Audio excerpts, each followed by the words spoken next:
Why do you change your mind before you even finish the sentence? There's a part of you that never rests.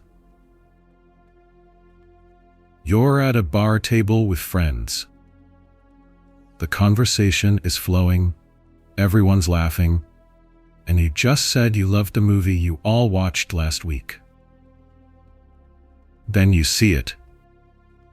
A slight tightening around the eyes of the person across from you, barely anything. A split-second flicker of discomfort on her face. And mid-sentence, without even consciously registering it, you're already backpedaling. I mean, honestly, some parts were kind of overrated. You hadn't even finished forming the original opinion, and you're already rewriting it in real time, just so that muscle in her face relaxes again. Nobody else at the table noticed, only you. Because you're always noticing. You're the human radar of the room. While everyone else is just talking, some part of you never switches off. It's scanning tone of voice, posture, the speed of a reply, the silence that lasts one beat too long. You get home after a full day of this and collapse on the couch with an exhaustion that makes no sense at all. You didn't lift anything heavy, didn't run anywhere, didn't do any physical work whatsoever. But your entire body aches like you just performed in 10 different one-act plays, playing the exact character each person needed to see. The worried son, the upbeat friend, the easygoing coworker. A new character for every audience, all day long with no intermission. And underneath all that exhaustion sits a question you've never had the nerve to ask out loud. Why does your brain react this way? There's a part of your brain that automatically copies the emotions of the people around you. That's why one small flicker of discomfort on someone's face can hit your chest like a genuine threat, even without a single word being said. Neuroscience calls this the mirror neuron system, but in most people, it runs quietly in the background, helping them feel empathy without taking over the whole show. In your case, that system isn't just active. It's stuck wide open, running at full volume, with no off switch. And behind it sits an even older structure, the amygdala, your brain's threat detector, except it's still operating like you're living tens of thousands of years ago, inside a small tribe, where getting rejected by the group literally meant dying alone out there.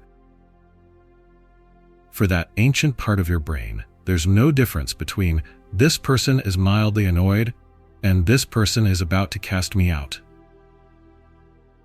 It's the same alarm, the same cortisol spike, the same silent order. Fix this right now, or you don't survive.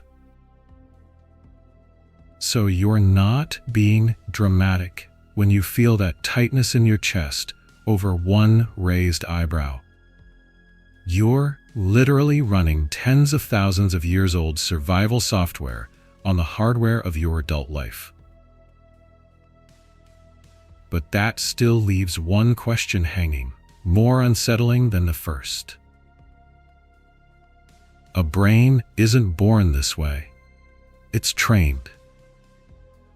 So who taught yours to react like this? There's a piece of this investigation I pulled from the video because it completely changes how you'll interpret your own childhood. I left that continuation in the pinned comment. Only read it once you finish the video, because after it, you won't be able to look at people the same way again. If this pattern was learned, why do you keep repeating it, even knowing that? The answer lives in a house that might not physically exist anymore, but still lives inside you. Picture a small kid at the dinner table, paying attention not to the food, but to the tone of their parents' voices. If the voices in the house were tense, the food tasted different. If the silence after the door slammed lasted a beat too long, that kid's body already knew, before their mind could even name it, that something needed to be fixed. And since a child has no power to change the adult world around them, they do the only thing within reach: they shapeshift. They learn to become exactly whatever lowers the tension in the room. Quiet when someone's exhausted, funny when someone's sad, invisible when someone's angry. That's not personality. That's survival, wearing personality as a costume. Psychologists call this process affect mechanization. Love stops being something that simply exists, unconditional, and becomes something that has to be earned, adjusted, recalibrated with every new facial expression from whoever's nearby. The problem is, that kid never got the memo that childhood was over.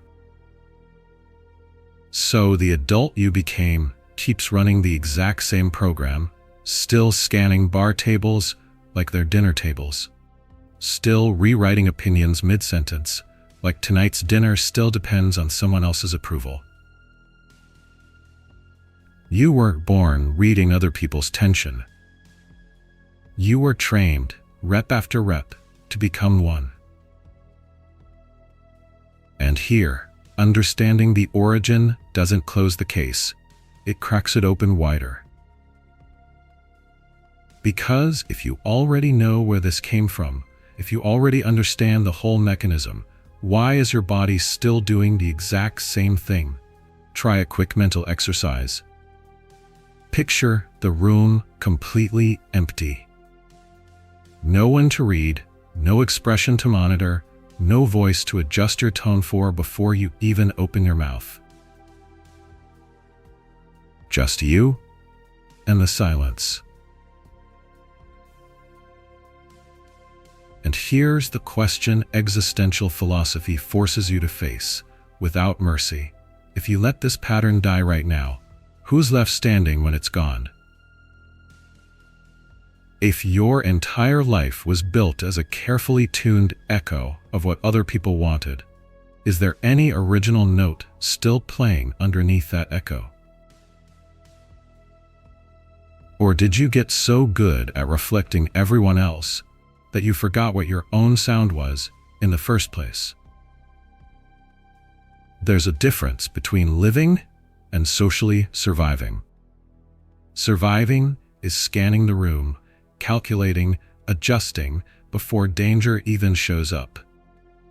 Living is taking up space even when it makes someone else uncomfortable.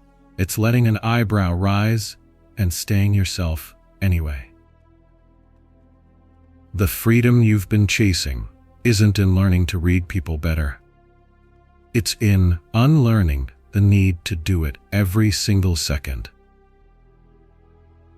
It's in discovering you can survive someone else's discomfort, because that discomfort was never actually your job to fix. So, the real question isn't how to please people better. It's whether you'd have the nerve to exist fully, even with no audience left to approve of you.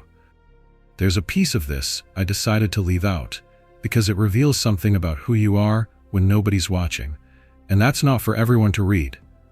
I saved that part in the pinned comment.